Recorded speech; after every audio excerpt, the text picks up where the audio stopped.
This podcast is brought to you by the IIEA, sharing ideas, shaping policy.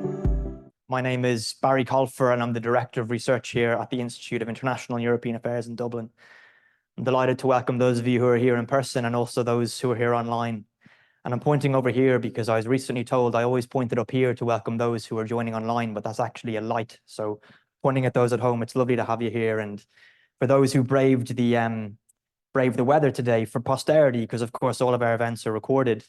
This is a snow day in Dublin. So when we woke up with the giddy promise of a snow day and schools and creches around the country are closing, Geopolitics never closes. So the Institute remains open for business, and just a real sincere thanks to those, especially our speaker, obviously Nigel Inkster, but those of you who could come in as well, it's much appreciated. So we're delighted to be joined today by Nigel Inkster, who is formerly Director of Operations and Intelligence at MI6 and Senior Advisor for Cybersecurity in China at the International Institute for Strategic Studies, a truly eminent think tank in the think tank world. Nigel will provide an address on the topic of re-risking geopolitics. So Nigel's going to speak for about 20 minutes or so, and then of course we'll go to Q&A in the traditional format. So those who are here in attendance with us, you can raise your hand and a mic will come to you. And those of you who are online can use the Q&A function. And just a reminder that the discussion today is on the record and you can participate in the discussion using the handle at IIEA as ever. So I'll now formally and briefly introduce Nigel Inkster before handing over to him. Nigel Inkster is Senior Advisor at the International Institute for Strategic Studies and a Director of Geopolitical and Intelligence Analysis at Enodo Economics. Previously, Nigel served as Director of Operations and Intelligence for MI6 and served on the board of MI6 for 7 years. In 2017, Inkster was appointed to the Global Commission on the Stability of Cyberspace, participating in the drafting of its 8 norms related to non-aggression in cyberspace.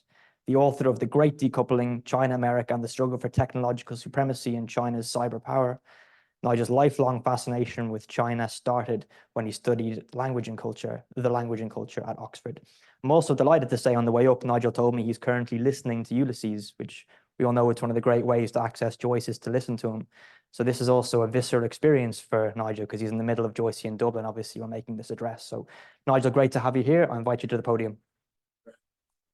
No. Well, firstly, thank you very much for inviting me to come here. I hadn't had much engagement, any engagement actually, with this institution, but I know it by reputation, and it's really nice to be here. And what a lovely building you have. Very interesting to reflect on the speed and scale with which geopolitics has come back to the fore. If I suggested maybe even 5 years ago that this was an appropriate topic for discussion, I think people would have been looking around nervously, wondering who had the number to summon the men in white coats. And certainly, I think for people in the private sector, international corporations, the return of geopolitics has come as a major and unwelcome shock. All of a sudden, the realization that actually you can't any longer expect to do business around the world as if you were in New York or Chicago has taken a while to assimilate. And my sense is that many private sector corporations are still struggling to come to terms with it. But the fact is, geopolitics is back after what, in effect, has been a 30-year holiday that we more or less enjoyed since the end of the Cold War. But if one looks, across the wider course of human history, it's actually the 30 years that we've just been through that is the anomaly, not the situation we're in now. For most of recorded history, major power confrontation has been the norm. And it's just taking us a little while to get back to an understanding of this. I grew up in the Cold War. It defined pretty much everything we did. And that was the normal. One simply accepted it and adapted to it, and we did so in the event quite successfully, absent a few near misses on the nuclear side. And I think this is clearly where we're going to get back to. Well, what has driven it? Well, there are a number of factors, but I think the big one is the unipolar moment is over. And many parts of the world are now chafing under a US-led international order, which they no longer perceive to be fit for their purpose. And nowhere is this more true than in relation to China, a country that whose modern history has effectively been driven by the whole concept of the century of humiliation, the fall from grace, from being one of the most prosperous, well-governed, and powerful states on the planet to a kind of indigent outlier pilloried as the sick man of Asia. And everything that China's been doing for the last 150 years is about getting back to where they think they were, and to a significant degree were at the kind of apogee of the Qing dynasty around the 18th century, when Enlightenment thinkers like Voltaire and Leibniz, were sort of very enamored of the way China ran things.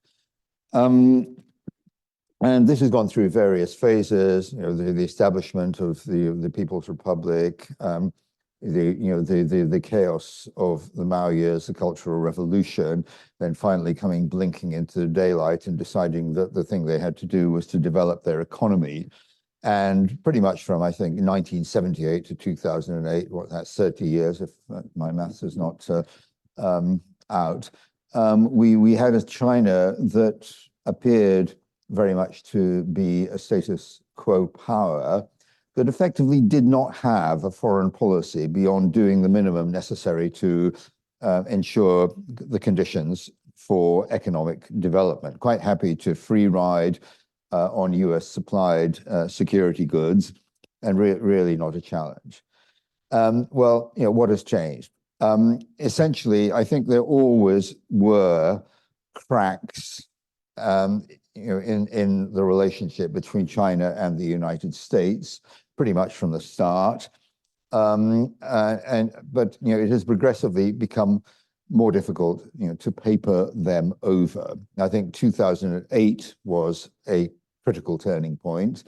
The Beijing Olympics, the global financial crisis. I think at that point, China, which had experienced turbocharged growth following its entry to the World Trade Organization, was feeling more powerful, more skeptical about the benefits of the US-led system, the Washington Consensus, and increasingly feeling that it was time for China to assert itself and kind of set the terms of the debate going forward. This began to happen under Hu Jintao, but it really achieved takeoff under his successor, Xi Jinping, who was appointed Secretary General of the Communist Party, the only one of his titles that actually really matters, in 2012. And at that point, we had the China dream, the great rejuvenation of the Chinese nation, this concept of China effectively returning to the global status it enjoyed, during the high years of the Qing dynasty, and a kind of method for getting from here to there, in terms of the very vague formulation of a community of common destiny for mankind. Now when this term first began to surface, I don't think most Western politicians paid it any attention. Why would you? There was no substance, so it was so vague as to be, virtually meaningless. That was a mistake. This is important because what China is doing in the community of common destiny is actually proposing an alternative system of governance to the US-led global order. And this is couched in language that seems benign, inclusive, moralistic. But actually, when you drill down and look at what it really is, it is self-interested, hierarchical, illiberal, and coercive. It is a design that is, aimed. China knows that we're not going to be persuaded by, this formulation, but it is aimed at the global South primarily, and we're seeing a lot of buy-in from countries in the global South that didn't even exist as countries when the US-led order was set up, and no longer feel that it particularly benefits them. So this is where China is going. And we now find ourselves in a situation where relations between China and the US have become very tense. Towards, I think in the latter part of 2023, there was widespread international concern that the relationship between the US and China would spiral out of control and into conflict. And there was a period in the latter half of 2023 when I think Xi Jinping was effectively blanking the United States in the belief that any attempted engagement would only result in outcomes detrimental to China's interests. That has since changed to the extent that the two sides are now talking. Both have looked into the abyss, don't like what they see down there, and are making some efforts to at least manage the relationship and try to put a bottom under it. But the simple truth is that what divides these two great powers are issues of ideology, values, and geopolitical interests that are diametrically opposed and very, very difficult to resolve. We're looking really at three areas here. What in Enodo Economics we come to call the three T's of trade, technology, and Taiwan. Trade, well, we saw, basically, when China entered the WTO in 2001 on developing country terms, which was the only way it possibly could, when its GDP was that low, the good times were rolling. Everybody was making lots of money in China. Nobody stopped to really think and take action about China's signal failure to live up to its commitments under the WTO to open up its markets, and in particular its capital market. And that was a major contributing factor to the 2008 financial crisis, a buildup of unsustainably large savings glut that nobody could ever cope with. I remember talking to Mervyn King, former governor of the Bank of England, about this, who said, we better hope China doesn't open its capital account up, because if it did, we wouldn't know what to do with the money. And he's absolutely right, we wouldn't. So there was a big problem there. We had Donald Trump initiating a trade war in 2018. Trump, I find a sort of intriguing figure. He's solipsistic, narcissistic, an ignoramus, and a vulgarian.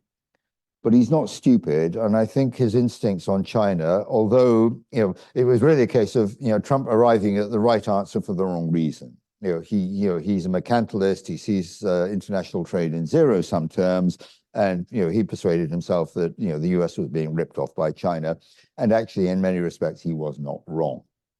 How he went about dealing with it is another matter, but I think it probably was a moment to actually put a mark in the sand and say, this cannot be allowed to continue the way that it's going.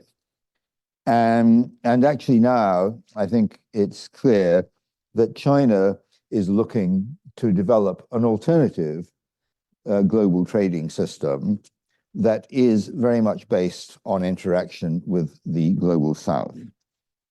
Again, that has become the focus of China's activities in these areas. Then there is technology. We saw China moving rapidly to industrialize and to embrace the benefits of information communications technologies, whilst recognizing their subversive potential. And the thing that surprised everybody was, Bill Clinton said, managing the internet is like trying to nail Jello to the wall.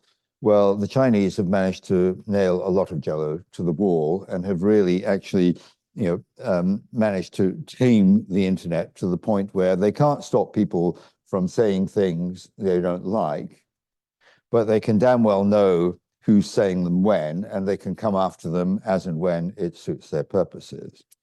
China has established itself as a major player in the manufacture of information communication technology equipment.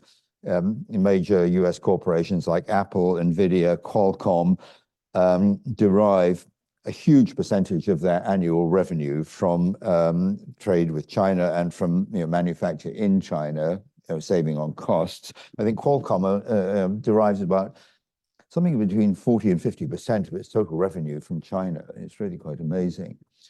China has made itself a kind of global center of what one might term trailing edge semiconductors, 28 nanometers upwards. The US is now trying to rein on China's parade, preventing it from going further up the value chain, starting with Donald Trump with fifth generation mobile technology. We saw in 2018 that Chinese national champion Huawei was making a bid to become the kind of global supplier of choice on 5G technology, much of which was derived from US intellectual property, but it turned out that no US company could actually manufacture an end-to-end 5G system. The manufacturing had been so much outsourced that the US could no longer put it together. Well, I mean, sort of fairly crude coercive techniques were applied by the US to prevent allies and partners from moving to Huawei.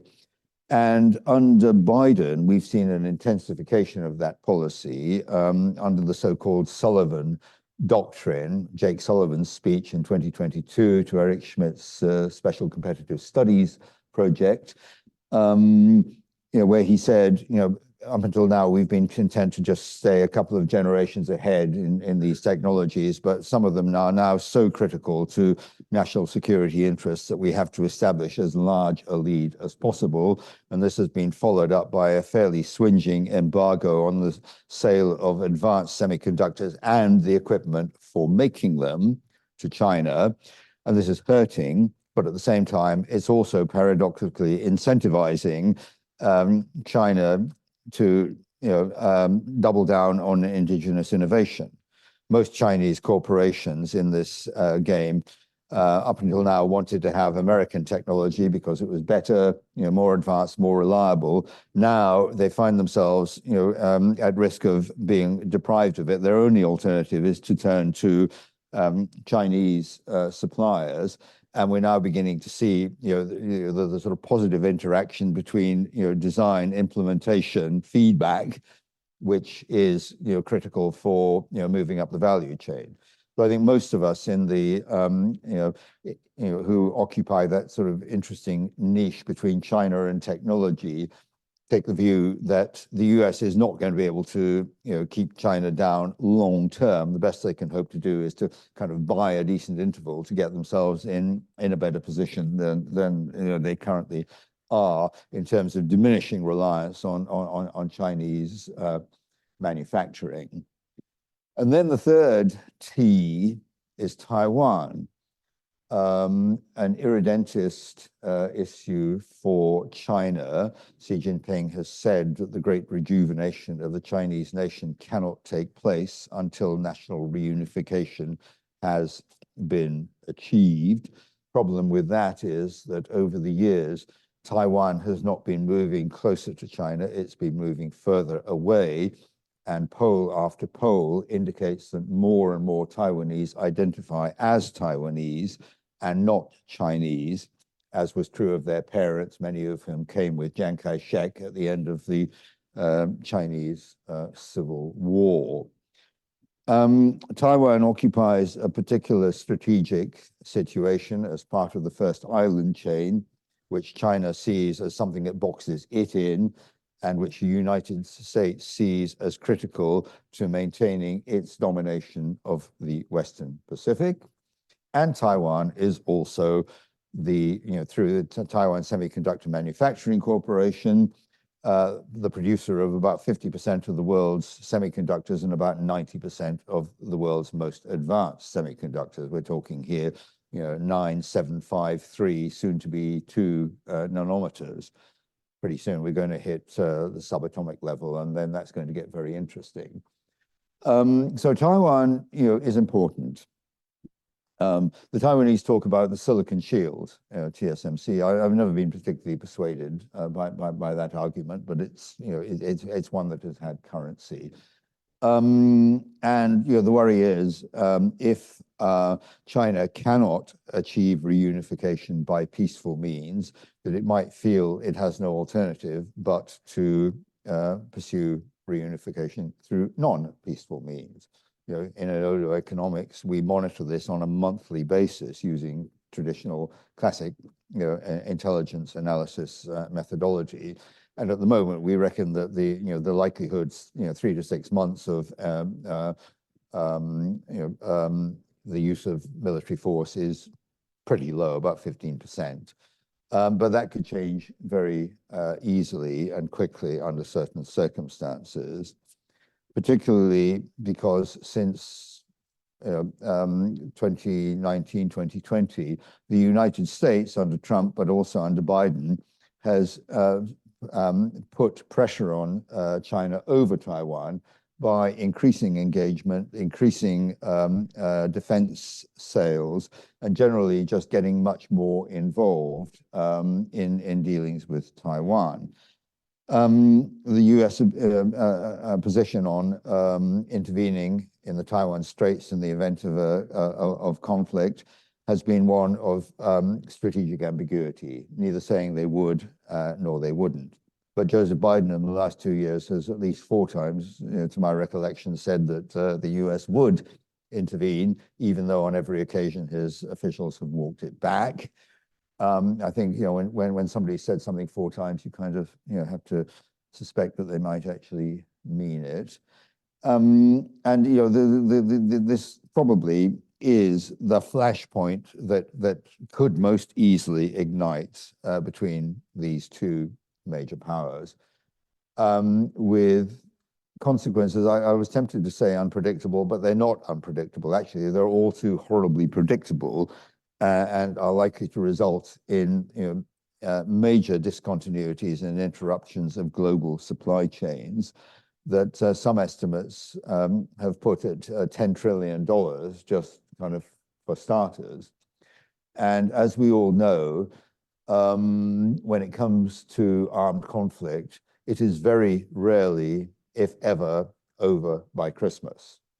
Once conflicts start, they tend to take on a life of their own dynamic. And the trend is to greater prolongation. And it's very interesting to see that the Chinese People's Liberation Army are now starting to look, having looked at Ukraine, think very seriously about the implications of a potentially prolonged conflict over Taiwan, rather than the sort of Putin-esque, coup de main that decapitates the regime and then it's all done.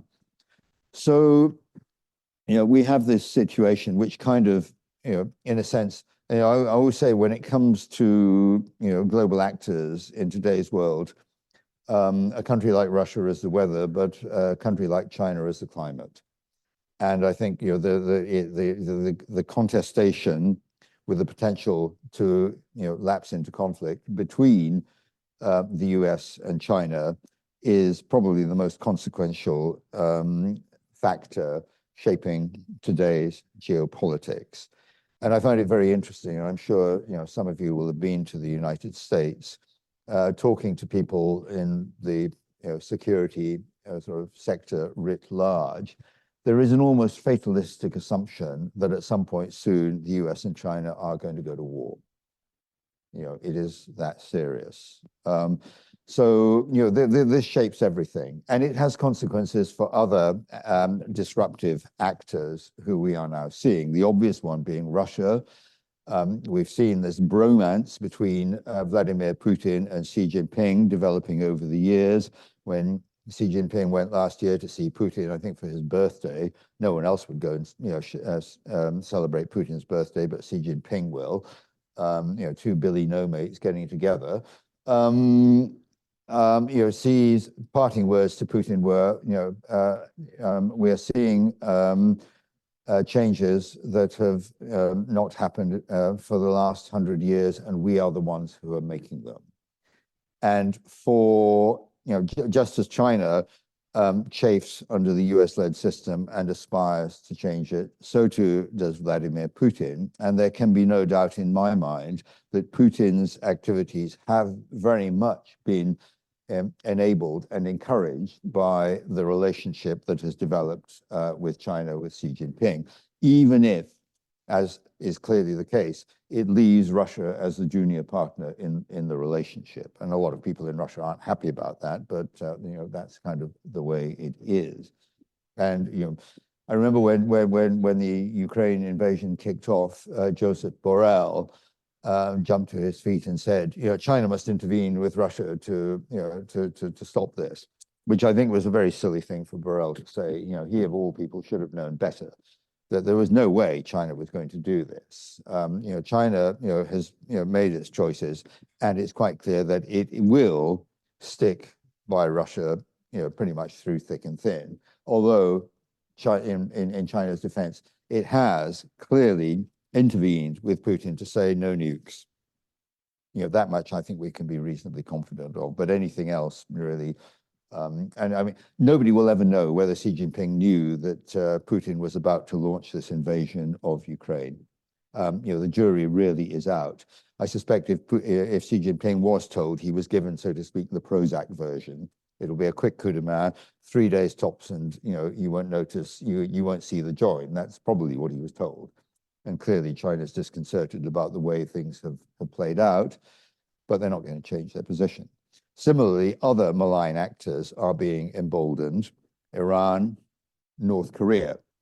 We've seen in recent months the gentleman who is referred to in Chinese social media as Kim Fatty 3, Jinsan Pang, otherwise Kim Jong-un, declare kind of ex cathedra that North Korea is no longer pursuing reunification of the Korean peninsula. It has designated South Korea as the main enemy. It is doubling down on nuclear testing. It's done 6 nuclear tests so far. It has developed a suite of short, medium, and long-range missiles that are nuclear capable. It has provided a lot of munitions and other military support to Russia in the Ukraine conflict, and in return has been getting from Russia supplies of advanced military materiel and assistance with its nuclear and satellite launch programs. China's not very happy about this because China doesn't want anything to rock the boat on the Korean peninsula. But this has happened, and we now have a nuclear-armed North Korea that might be tempted to engage in the kind of military provocations that we've come to know and love over the years, secure in the conviction that now they are immune from retaliation because they've got the nukes. And that, I think, also creates a very, very dangerous situation. Meanwhile, we're seeing a very interesting development, the kind of rise of middle powers, seeking to navigate these shoals of great power competition, but also pursuing to varying degrees some level of strategic autonomy. If we look at Saudi Arabia and the Gulf states, they have said in terms, this is what they're going to do. They're going to pursue their own strategic road. They've got very considerable resources to bring to bear. Saudi Arabia has got a $1 trillion fund, which is all about enhancing their capabilities. The worry at the moment, I think, with these states is that they have aspirations and means, but very few of the underpinning institutions that would actually make it feasible for them to engage effectively in these areas. But, if one looks at, for example, the situation we see now in Israel and Gaza, ironically, I mean, I remember in the 1970s, the then Israeli Foreign Minister Abba Eban observed that the Arabs never missed an opportunity to miss an opportunity. Well, now I think, we're looking at, Benjamin Netanyahu and thinking much the same thing. There is here potentially the makings of a solution here, which Saudi Arabia and the Gulf states would be very keen to support, in return for recognition of Israel. And there are indications that even Iran might be persuaded to go along with this if the conditions were right. But it's clearly not going to happen. Netanyahu is in thrall to a group of right-wing lunatics who are keeping him in power and out of jail. And as long as that remains the case, we're not going to see any movement. And of course, everything that happened in Gaza simply reinforces the difficulties of coming to any kind of acceptable compromise if one is there.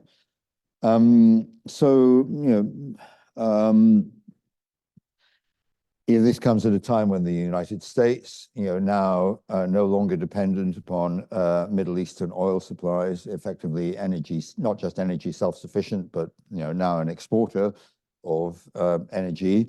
And of course, those exports that helped Europe get out from under Vladimir Putin's energy blackmail attempts, wants to get out of the Middle East so that it can concentrate its firepower on its major priority, which is China. And the $64,000 question in all of this, and I'll end with that because I've probably spoken for long enough, is the US presidential election. In a sense, I think in many ways, and this is particularly true of US-China competition, we're in a kind of phony war period where everybody is waiting to see what's going to happen at the end of 2024. And of course, the $64,000 question is what a Trump 2.0 administration might look like. On the one hand, we see evidence of significant move by Trump Republicans towards greater isolationism.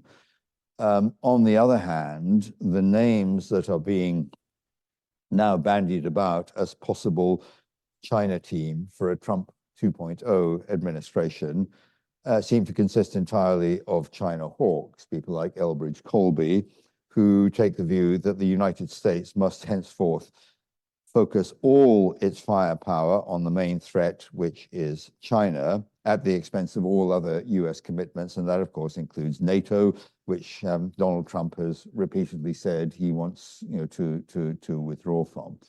Mercifully, it turns out that under the US Constitution, he's got to get the Senate on side in order to do that. I mean, the US Senate has an almost perfect record of not ratifying international treaties concluded by the US government, but they did actually ratify NATO, so they're kind of on the hook here. But we really just don't know what's happening. In Beijing, there's a guessing game in diplomatic salons about which option China would prefer, another Democrat administration or Trump 2.0. And we really don't know. I've looked into this, and there are arguments both ways. I don't think the Chinese themselves are quite clear what the right answer is going to be. But we have this kind of looming uncertainty, which leaves us in very unclear situation. We can expect malign actors like Vladimir Putin to seek to take maximum advantage of any uncertainty that may arise. But so this is, I think, the situation we're in. We've transitioned from a world of relatively low entropy to a world of very high entropy, in which it's becoming increasingly clear that many of the institutions that we've come to rely on really aren't fit for purpose for the situation that we're dealing with, but hard to see how we come up with any new ones that we would actually like. I sort of half seriously coined this concept of Inkster's first law of contemporary sinology, which states that the Chinese Communist Party normally has half a point, and when they do, it's always the first half. So yes, current international institutions are not fit for purpose. No, China's recommended solutions are straight out of the frying pan and into the fire, and we wouldn't really want to go there. So we have this uncertainty, and I think we're going to be learning to manage it for some while to come. It's perhaps not a very happy situation, but as I said, it brings us back to something more like what has been normal over most of the course of human history. So we'd better get used to it. It's coming whether we like it or not. And I always say in relation to China, the reality is that China isn't going to go away. It will change us, whether we like it or not. And the question is how far we allow it to change us, and how we adapt to the reality of its continued existence. I'll end there. Thank you. This podcast is brought to you by the IIEA, sharing ideas, shaping policy.